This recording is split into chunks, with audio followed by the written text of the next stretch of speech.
दोस्तों, मानसिक क्रूरता किसी के साथ भी हो सकती है, चाहे पत्नी हो या पति हो, और दोनों को इस बात को कोर्ट के समक्ष रखने का पूरा अधिकार है।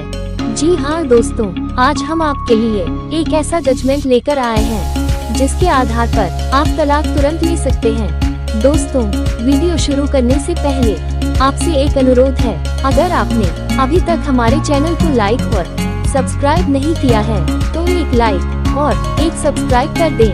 हम आपके लिए इसी प्रकार की नई और लेटेस्ट जानकारियाँ लेकर आते हैं जो आपके लिए बहुत ही ज्यादा उपयोगी होती है।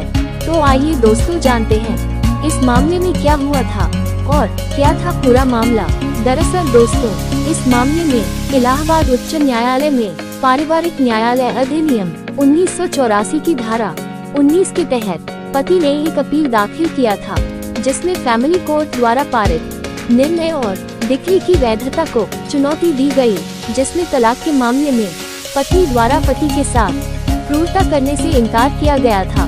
दोस्तों, इलाहाबाद उच्च न्यायालय में राजन रॉय और सुभाष विद्यार्थी जे की खंडपीठ ने कानून में अस्थिर होने के कारण विवादित निर्णय को अलग करते हुए कहा कि सहवास वैवाहिक संबंध का एक अनिवार्य हिस्सा है, और यदि पत्नी पति को अलग कमरे में रहने के लिए मजबूर करके पति के साथ सहवास करने से इनकार करती है तो वह उसे अपने वैवाहिक अधिकारों से वंचित करती है, जिसका उसके मानसिक और शारीरिक कल्याण पर प्रतिकूल प्रभाव पड़ेगा और जो शारीरिक और मानसिक दोनों क्रूरता के बराबर होगा।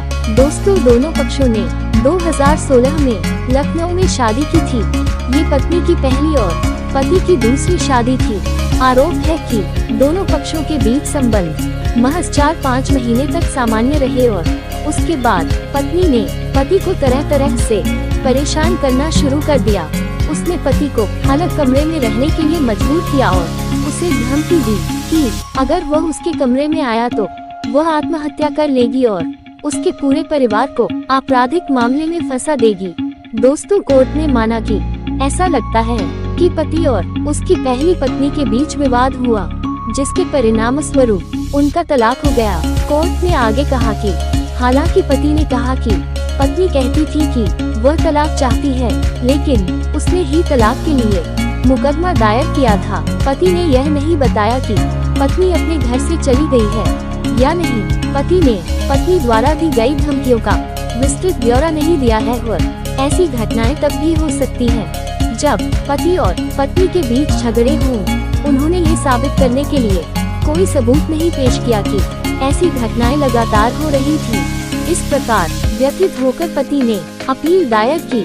दोस्तों, कोर्ट के समक्ष समस्या ये थी, क्या तलाक की डिक्री प्रदान करने के लिए पति द्वारा प्रस्तुत क्रूरता के आधार को साबित करने के लिए पर्याप्त सबूत थे? क्या पारिवारिक न्यायालय द्वारा पारित मुकदमे को खारिज करने का निर्णय और डिक्री कानून की दृष्टि से मान्य है? दोस्तों, कोर्ट ने अपने विश्लेषण और निर्णय में न्यायालय ने दोहराया कि स्वीकारोक्ति ही सबसे अच्छा सबूत है और स्वीकार किए गए तथ्यों को किसी सबूत की जरूरत नहीं है।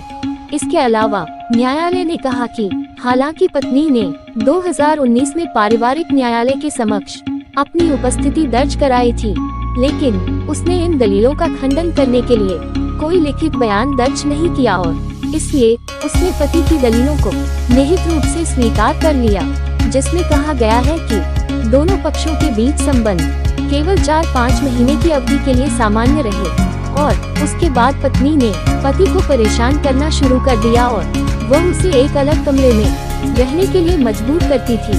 न्यायालय ने कहा कि पारिवारिक न्यायालय ने पति के पिता के साक्ष्य को गलत तरीके से खारिज कर दिया है, क्योंकि वह स्पष्ट रूप से पति के मामले का समर्थन करते। इसलिए न्यायालय ने टिप्पणी की वैवाहिक विवादों में संबंधित घटनाएं पक्षों के बीच उनके घर की चारदीवारी के भीतर होती हैं और परिवार के सदस्य उन घटनाओं के सबसे स्वाभाविक गवाह होते हैं। परिवार के सदस्यों की गवाही को इस धारणा पर खारिज नहीं किया जा सकता कि वे केवल अपने रिश्तेदार के मामले का समर्थन करेंगे।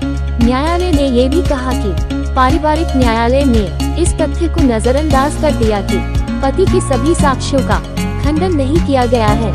सिविल मुकदमों का फैसला संभावनाओं की अधिकता के आधार पर दिया जाना चाहिए और उचित संदेह से परे सबूत का मानक जो आपराधिक मामलों में लागू होता है, सिविल मुकदमों पर लागू नहीं होता है। न्यायालय ने कहा कि पारिवारिक न्यायालय द्वारा पति के विरुद्ध इस आधार पर धारणा बनाना उचित नहीं था कि उसका पिछला विवाह असफल हो गया था। न्यायालय ने कहा कि पारिवारिक न्यायालय द्वारा मुकदमा खारिज करने के लिए बताए गए कारणों में से एक ये है कि पति ने यह नहीं बताया है कि पत्नी अपने घर से चली गई है या नहीं। इसके अलावा न्यायालय ने कहा कि जब पति ने स्पष्ट रूप से कहा है कि पत्नी ने उसे अपने कमरे में प्रवेश करने की अनुमति नहीं दी और उसने उसके साथ सहवास करने से इनकार कर दिया और अपने वैवाहिक दायित्वों का पालन नहीं किया, तो ये स्पष्ट है कि पत्नी ने अपने और पति के बीच वैवाहिक संबंध को त्याग दिया था। न्यायालय ने कहा कि सहवास वैवाहिक रिश्ते का एक अनिवार्य हिस्सा है और अगर पत्नी पति को अलग कमरे में रहने के लिए मजबूर करके उसके साथ सहवास करने से इनकार करती है तो वह उसे उसके वैवाहिक अधिकारों से वंचित करती है, जिसका पति के मानसिक और शारीरिक स्वास्थ्य पर प्रतिकूल प्रभाव पड़ेगा और ये शारीरिक और मानसिक क्रूरता दोनों के बराबर होगा। इस प्रकार चूंकि पति द्वारा अपने वैवाहिक अधिकारों से गलत तरीके से वंचित किए जाने के आरोप का पत्नी द्वारा खंडन नहीं किया गया है, इसलिए इसे निहितार्थ से स्वीकार किया गया है।